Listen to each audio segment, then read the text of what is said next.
Dear students, पिछले class में हमने एनसीईआरटी के इंट्रोडक्टरी वॉल्यूम के पहले लेसन पे काम किया था। उसमें हमने बहुत सारे वर्ड सीखे थे और आज मैं लेसन 1 के सेक्शन सी पर काम करवा रहा हूँ। सेक्शन ए और सेक्शन बी पर हमने काम कर लिया है। सेक्शन सी में जो कुछ इंस्ट्रक्शंस दिए गए हैं, जरा मैं इसको पढ़कर सुनाता हूँ। Filling each blank with the most suitable word from the list on the opposite page. In this and succeeding lessons, change A to M and alter the number and tense of verbs as required. देखिए, इसमें कहा गया है कि 1 से देखना है, 1 से 14 तक क्वेश्चंस हैं इसमें खाली स्थान दिए गए हैं और खाली स्थान को भरना कहां से है, तो अपोजिट पेज में। इसका जो अपोजिट पेज है, अपोजिट पेज में जो वर्ड्स दिए गए हैं उसी से चुन करके भरना, जो मैंने पिछले क्लास में पढ़ाया था उसी से। अब मैंने इसी को थोड़ा अपने तरीके से बोर्ड पर लिखा है जिससे आपको पढ़ने में सुविधा हो। हमने लिखा है फिलिंग ईच ब्लैंक, प्रत्येक ब्लैंक को, प्रत्येक खाली स्थान को भरिए with the most suitable word. मतलब किससे भरना है, सबसे ज्यादा जो उपयुक्त शब्द है उससे भरना है और वो उपयुक्त शब्द आएंगे कहां से, from the list given below. नीचे जो लिस्ट दिए गए ना उसी से चुन करके भरना है। ठीक है, तो हमारा फर्स्ट क्वेश्चन है, इसी में से हमने निकाला है। हमारा फर्स्ट क्वेश्चन है, it is blank that you write a letter home as soon as you reach the camp. It is blank. अब देखो ब्लैंक में भरना क्या है, इन्हीं में से चुन करके भरना है। लग, पहला ऑप्शन हमारा लग। लग का मतलब होता है घात लगाकर बैठना। इंपेरेटिव का मतलब होता है आवश्यक। एलिगेंट का मतलब भव्य और इलैप्स का मतलब बीत जाना। देखो जरा, इट इज लग अगर हम लगाते हैं तो इट इज लग दैट, लग का मतलब क्या होता है, हाथ लगाकर बैठना।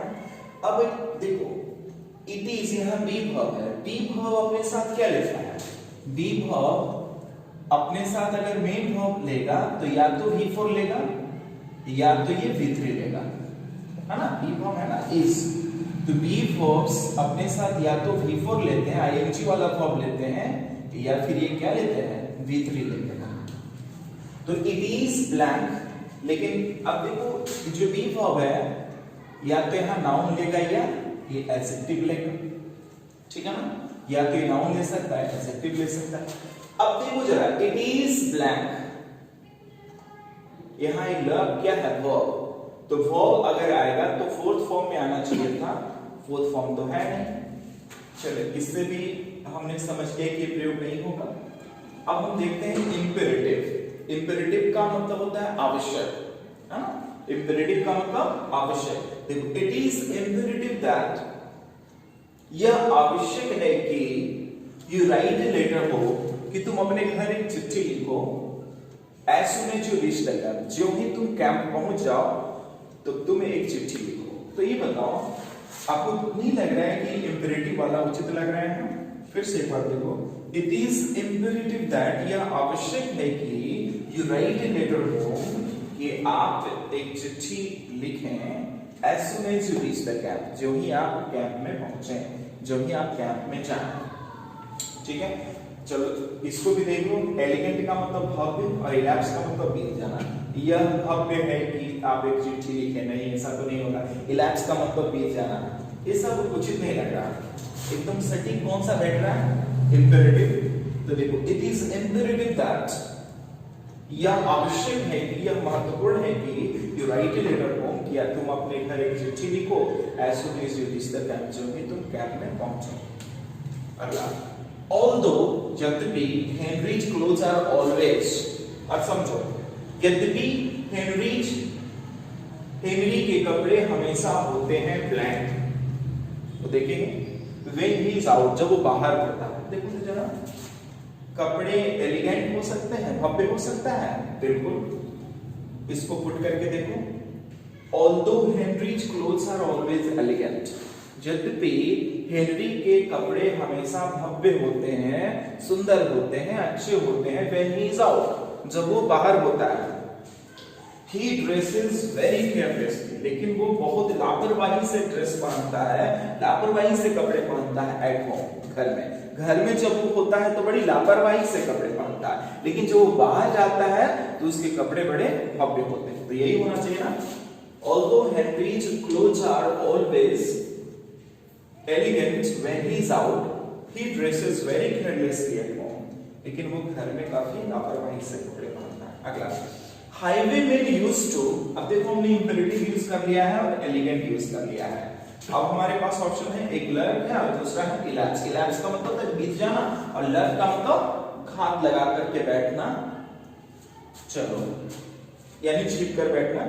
हाईवेमेन यूज्ड टू, लर्न लगा के देखो होगा क्या, हाईवेमेन यूज्ड टू लर्न, हाईवेमेन लर्न क्या करते थे, मतलब हाईवेमेन घात लगा करके बैठा करते थे, हाईवेमेन छिपकर बैठा करते थे। कहां?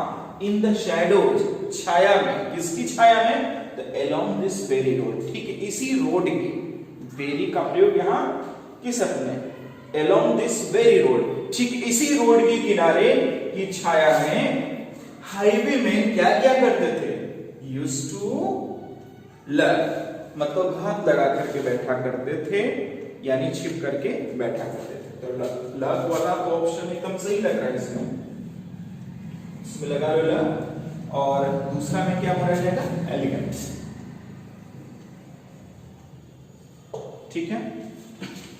फिर से और समझो, highwaymen used to lurk in the shadows along this very road, highway में छिप कर बैठा करते थे, हाथ लगा करके बैठा करते थे, ठीक इसी रोड की छाया में, ठीक इसी रोड के किनारे छाया में। तो यही हमारा। चलो फोर्थ क्वेश्चन में आते हैं। Why did Bluebeard's wife blank with alarm when she opened the door of the forbidden room? Forbidden room का मतलब क्या होता है? पहले समझो, forbid का मतलब होता है मना करना, और forbidden room का मतलब वैसा रूम, वैसा कमरा जहां जाने से मना किया गया है। तो वो कौन सा रूम है? forbidden room। तो हमारे पास ऑप्शन है कंसोल, एक्सप्लॉइट्स, रिक्वायर और इलैप्स। कंसोल का मतलब है सांत्वना देना, धीरज देना। एक्सप्लॉइट जब वर्ब के रूप में होता है तो इसका अर्थ होता है शोषण करना, नाउन के रूप में प्रयुक्त होता है तो इसका क्या अर्थ होता है? पराक्रम। एक्सप्लॉइट्स नाउन के रूप में प्रयुक्त है। रिक्वायर का मतलब है पीछे हटना और इलैप्स का मतलब बीत जाना। तो देखो कौन सा ऑप्शन इसमें डाल सकते हैं, कौन सा कंसोल होगा, एक्सप्लॉइट्स होगा कि रिक्वायर के इलैप्स? एक एक करके पुट करते हैं। Why did Bluebeard's wife console with alarm? क्या अर्थ आ रहा है? ब्लूबियर्ड का नाम है, ब्लूबियर्ड की पत्नी क्यों सांत्वना दी अलार्म के साथ? नहीं, ये तो उचित नहीं लग रहा। चलो दूसरा देखते हैं, एक्सप्लॉइट्स। एक्सप्लॉइट्स नाउन के रूप में देखो प्रयुक्त है, तो यहाँ नाउन तो आएगा नहीं क्योंकि यहाँ डिड का प्रयोग किया गया है, सब्जेक्ट फिर तो वर्ब आएगा ना। तो why did Bluebeard's wife, यहाँ वर्ब आना चाहिए, यहाँ वर्ब के रूप में प्रयुक्त नहीं है, नाउन के रूप में है, इसलिए ये वाला प्रयोग तो होगा नहीं। चलो तीसरा देखो, रिक्वायर। रिक्वायर का मतलब है पीछे हटना, ये सटीक लग रहा है, जरा देखो तो। Why did Bluebeard's wife require with alarm? Require with alarm का मतलब क्या होता है? डर करके पीछे हट जाना, अलार्म के साथ पीछे हट जाना। Why did Bluebeard's wife require with alarm? मतलब ब्लूबियर्ड की पत्नी अलार्म के साथ पीछे क्यों हट गई, डरकर पीछे क्यों हट गई? When she opened the door, जब उसने दरवाजे को खोला। कौन से दरवाजे को खोला? Of the forbidden room, वैसा रूम, वैसा कमरा जहां जाने से मना किया गया है। तो उस कमरे के दरवाजों को जब खोला तो ब्लूबियर्ड की पत्नी डरकर क्यों पीछे हट गई? तो कौन सा ऑप्शन होगा? रिक्वायर्ड भी होना चाहिए ना इसमें, तो लिख दो रिक्वायर्ड, ठीक है। चलो अगला देखो, I have a great deal of studying to do. I have a great deal of studying to do. मुझे बहुत सारी पढ़ाई करनी है, but I blank myself with the thought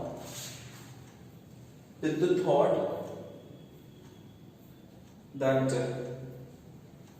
the summer vacation is near, with the thought that the summer vacation is near. फिर से देखो, I have a great deal of studying to do, मुझे बहुत सारी पढ़ाई करनी है, but लेकिन I console का मतलब क्या होता है? सांत्वना देना। क्या ऐसा ठीक लग रहा है? बिल्कुल। मुझे बहुत सारी पढ़ाई करनी है, बट I console myself, लेकिन मैं अपने आप को सांत्वना देता हूं विद द थॉट, इस थॉट से कि, इस सोच से कि the summer vacation is near, कि समर वेकेशन नजदीक है। समर वेकेशन यानी गर्मी की छुट्टी नजदीक है। तो ये कंसोल वाला ही तो ठीक लग रहा है। अगला, this interesting book describes the daring exploits. Daring का प्रयोग किया गया है, एक्सप्लॉइट्स पराक्रम होना चाहिए, क्योंकि हमने कंसोल प्रयोग कर ही लिया है और रिक्वायर भी प्रयोग कर ही लिया है। अब बच गया इलैप्स। इलैप्स का मतलब बीत जाना। तो डेयरिंग के बाद यहाँ इलैप्स वर्ब के रूप में प्रयोग नहीं होगा। डेयरिंग यहाँ एडजेक्टिव की तरह काम कर रहा है, इसलिए इसके बाद कौन सा आना चाहिए? नाउन आना चाहिए। तो देखो, दिस इंटरेस्टिंग बुक डिस्क्राइब्स, यह मनोरंजक पुस्तक वर्णन करती है किसको? किसका वर्णन करती है? The daring exploits of the forest rangers। क्या यही होना चाहिए ना? Daring exploits of the forest rangers। यह मनोरंजक पुस्तक वर्णन करती है फॉरेस्ट रेंजर्स के डेयरिंग एक्सप्लॉइट्स का, मतलब हिम्मतपूर्ण पराक्रम का वर्णन करती है। यही होना चाहिए। क्वेश्चन नंबर 7 में आते हैं। Put the pastry into the oven and allow 10 minutes to black before removing it। देखो जरा, हमारे पास ऑप्शंस हैं। कॉन्स्पायर, कॉन्स्पायर का मतलब षड्यंत्र रचना, इलैप्स का मतलब बीत जाना, प्रिमिटिव का मतलब होता है प्राचीन काल का, और ब्रुक मतलब होता है सहन करना। देखिए जरा क्या कहा गया, पुट द पेस्ट्री, है ना, put the pastry into the oven. Pastry क्या, वो खाने वाला पेस्ट्री, उसकी बात कर रहे हैं। ओवन क्या होता है? ओवन चूल्हा होता है, वो इलेक्ट्रिक चूल्हे की बात कर रहा है। Put the pastry into the oven, मतलब पेस्ट्री को डाल दीजिए, रख दीजिए ओवन में, and allow 10 minutes to black before removing it, और इसे निकालने से पहले 10 मिनट्स को होने दीजिए। क्या होने दीजिए? बीत जाने दीजिए, यही ना। कॉन्स्पायर का मतलब तो षड्यंत्र रचना होता है, लेकिन यहाँ देखो इलैप्स का प्रयोग करके देखते हैं तब क्या होगा। Put the pastry into the oven, oven में पेस्ट्री को रख दीजिए और 10 मिनट को इलैप्स होने दीजिए, 10 मिनट बीत जाने दीजिए बिफोर रिमूविंग इट, इसे निकालने से पहले। क्या यही होना चाहिए ना? इलैप्स, इलैप्स का मतलब बीत जाना। अगला, the members of the Junior Literary Society are in charge of this affair। देखो जरा, the members मतलब सदस्य of this Junior Literary Society, इस Junior Literary Society, इस कनिष्ठ साहित्यिक समाज के members जो हैं वे इंचार्ज हैं of this affair, इस affair के इंचार्ज हैं। affair क्या होता है? एक प्रकार का टैलेंट शो होता है, जिसके लिए यहाँ प्रयोग किया गया है अफ्लेयर। लोग अपने टैलेंट का प्रदर्शन करते हैं। देखो, the members of the junior literary society are in charge of this affair. इस अफ्लेयर के इंचार्ज कौन है? तो the members of this literary society. So they will blank no interference from the seniors, इसलिए वे लोग ब्लैंक नहीं करेंगे interference from the seniors. Seniors से वे क्या नहीं करेंगे? कॉन्स्पायर का मतलब षड्यंत्र रचना की प्रिमिटिव। यहाँ देखो ब्रुक का प्रयोग होना चाहिए कि ब्रुक का मतलब है सहन करना। ये लोग बर्दाश्त नहीं करेंगे, सहन नहीं करेंगे किसी भी प्रकार के हस्तक्षेप जूनियर सीनियर्स के द्वारा। यही होना चाहिए ना। अब इसको इस तरह से समझने की कोशिश करो। पहले हम ब्रुक लिख लेते हैं। अब इसका समझो, The members of the Junior Literary Society are in charge of this affair. इस affair के इंचार्ज कौन है? तो the members of the Junior Literary Society, junior literary समाज के मेंबर्स जो हैं, सदस्य हैं, इस affair के इंचार्ज हैं. They will brook, वे लोग सहन नहीं करेंगे. They will brook no interference from the seniors. Seniors से, वरिष्ठ लोगों से किसी भी प्रकार की इंटरफेरेंस, हस्तक्षेप को सहन नहीं करेंगे. तो जो कि होना चाहिए ना. अगला, a few discontented people met in an abandoned house to blank against the government. देखो, a few, कुछ discontented मतलब असंतुष्ट लोग. देखो, contented का मतलब है संतुष्ट और discontented people मतलब असंतुष्ट लोग. A few discontented people, कुछ असंतुष्ट लोग met मिले in an abandoned house, एक abandoned house में मिले. abandoned house क्या होता है? वो ऐसा घर जिसे त्याग दिया गया है, छोड़ दिया गया है, शायद पुराना हो गया है या वहां रहने लायक नहीं रहा हो, इसलिए उसे त्याग दिया गया है. तो देखो, a few discontented people, कुछ असंतुष्ट लोग मिले एक abandoned house में, एक त्यक्त घर में. क्यों मिले? टू conspire का प्रयोग करके. देखो, to conspire against the government. conspire का मतलब षड्यंत्र रचना. conspire against the government, government के खिलाफ षड्यंत्र रचने के लिए. तो यहाँ कौन सा होना चाहिए? conspire ही ना.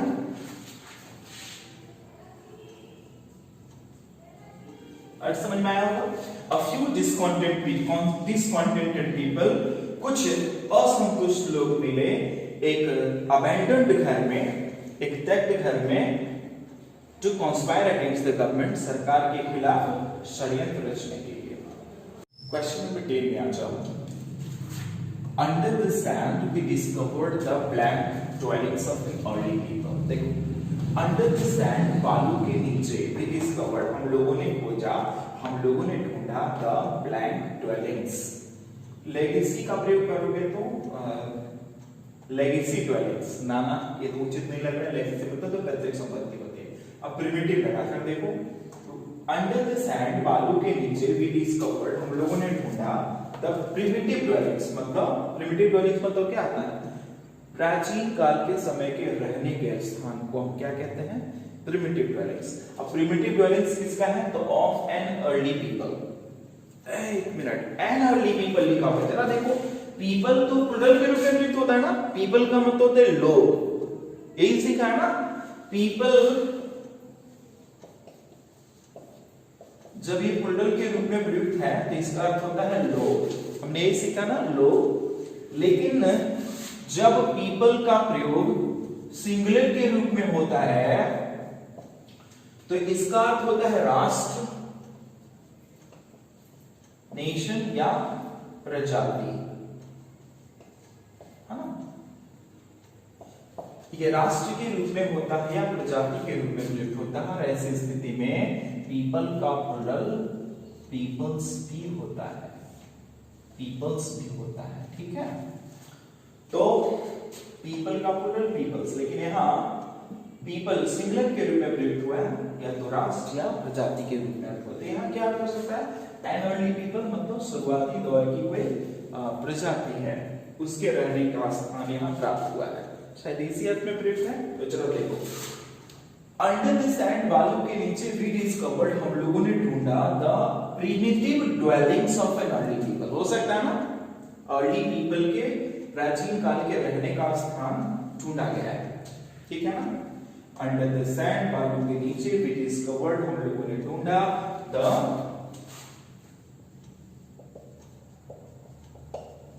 द प्रिमिटिव ड्वेलिंग्स, प्राचीन काल के रहने के स्थान को हम लोगों ने ढूंढा. और वह स्थान किसका था? तो ऑफ एन अर्ली पीपल, मतलब है अर्ली पीपल का मतलब एकदम शुरुआती दौर के रहने वाली प्रजाति का, इसलिए यहां एन का प्रयोग किया गया है, सिंगुलर के रूप में. तो चलो अगला देखते हैं. ड्यूरिंग द लास्ट सेंचुरी, पिछली शताब्दी के दौरान, people from blank lands entered this country in large numbers. यहां लेगेसी लगाते हैं तो देखो क्या अर्थ होता है. ड्यूरिंग द लास्ट सेंचुरी, पिछली शताब्दी के दौरान, पीपल फ्रॉम लेगेसी लैंड्स, मतलब लेगेसी लैंड्स के लेगेसी लैंड से लोग आए। नहीं, ऐसा तो नहीं होगा। क्या प्रिमिटिव तो हमने प्रयोग कर लिया है, एलियन लगाकर देखो तो हाँ हो सकता है। ड्यूरिंग द लास्ट सेंचुरी, पिछली शताब्दी के दौरान, पीपल फ्रॉम एलियन लैंड्स, मतलब विदेशी भूमि से, people from alien lands entered this country, इस देश में प्रवेश किए इन लार्ज नंबर्स, भारी संख्या में, यही हो सकता है। तो alien people during the last century, पिछली शताब्दी के दौरान, people from alien lands, alien lands से, विदेशी भूमि से लोग एंटर किए, प्रवेश किए दिस कंट्री, इस देश में, इन लार्ज नंबर्स, बड़ी संख्या में। अगला, When my uncle died, जब मेरे अंकल मरे, he left me a plan. He left me a plan. हमने देखो प्रयोग कर लिया है प्रिमिटिव, हमने प्रयोग कर लिया है एलियन, पहला हमारा है लेगेसी। क्या लेगेसी का प्रयोग कर सकते हैं? हाँ, मरने के बाद प्रयोग किया जा रहा है। हाँ, मरने के बाद की बात की जा रही है, तो क्या होगा? When my uncle died, जब मेरे अंकल मरे, he left me और लेगेसी हो सकता है ना, बिल्कुल यही होगा ये। When my uncle died, he left me a legacy amounting to several thousand dollars. जब मेरे अंकल मरे तो हमारे लिए छोड़कर चले गए लेगेसी, पैतृक संपत्ति को, amounting to several thousand dollars, मतलब कई हजार डॉलर्स की तक की राशि पैतृक संपत्ति के रूप में मेरे लिए छोड़कर चले गए। When my uncle died, जब मेरे अंकल मरे, he left me a legacy amounting to several thousand dollars. Clear हो गया? तो ये होगा लेगेसी। अगला, I know a great deal about ancient weapons. मैं जानता हूँ बहुत ज्यादा about ancient weapons, प्राचीन काल के हथियारों के बारे में। And I assure you that, मैं आपको विश्वास दिलाता हूं कि this old musket मतलब तो बंदूक, this old musket, यह पुरानी बंदूक, एज। अब क्या होगा? लेगेसी हमने प्रयोग कर लिया, ये तीनों प्रयोग कर लिया, तो क्या अर्थ होता है? यूनिक। ऑब्वियस है, चूंकि बहुत पुराना है और ऐसा दूसरा अभी दिखाई नहीं पड़ सकता है, इसलिए यूनिक का प्रयोग ही उचित होगा यहाँ। अब और देखो, I know a great deal about ancient weapons. ancient weapons के बारे में बहुत जानता हूँ, प्राचीन काल के हथियारों के बारे में बहुत जानता हूँ। And I assure you that, मैं आपको विश्वास दिलाता हूँ कि this old musket, ये जो पुरानी बंदूक है, is unique, यह काफी अनोखी है। चलो देखो, The new church is a novel. एक ऑप्शन हमारे पास है, edifies, एकदम सटीक बैठ गया। The new church, जो नया चर्च है, वो एक नोबल edifies है, सुंदर, एक भव्य, क्या है? edifies का मतलब महल, यही होना चाहिए, edifies। तो हमने देख लिया 14 क्वेश्चंस इसमें थे, हमने सब देख लिया है, और इसके साथ हमारा सेक्शन सी भी कंप्लीट हो गया। देखो सेक्शन डी में क्या कहा गया है, इसका इंस्ट्रक्शन में पढ़ के सुनाता हूँ। Using them with the same meanings as in B or C, write each pair of words in a single sentence. देखो इसमें कुछ वर्ड्स के पेयर दिए गए हैं, ठीक है, और इन शब्दों को प्रयोग में लाना है एक ही वाक्य में, एक ही सेंटेंस में। जो अर्थ आपने अपोजिट पेज में सीखे हैं, उन्हीं का अर्थ लेते हुए एक सेंटेंस में प्रयोग करना है दो शब्दों को। जैसे एक है एलियन और दूसरा है एक्सप्लॉइट, तो एलियन एडजेक्टिव के रूप में प्रयोग करना है और एक्सप्लॉइट नाउन के रूप में प्रयोग करना है। हमने आपको सिखाया है और मुझे विश्वास है कि आप खुद से सेंटेंसेस बना सकते हैं। तो ये मैं सेक्शन भी आप पे छोड़ता हूँ, आप अपने तरीके से सेंटेंसेस बनाइएगा। इसमें कुछ पेयर दिए गए हैं जैसे एलियन, एक्सप्लॉइट, दूसरा पेयर है प्रिमिटिव ह्यूमेन, फिर तीसरा है इलैप्स, लेगेसी, सबका अर्थ आप जानते ही हैं। आप अपने से सेंटेंस बनाने की कोशिश करें। So thank you very much, that's all.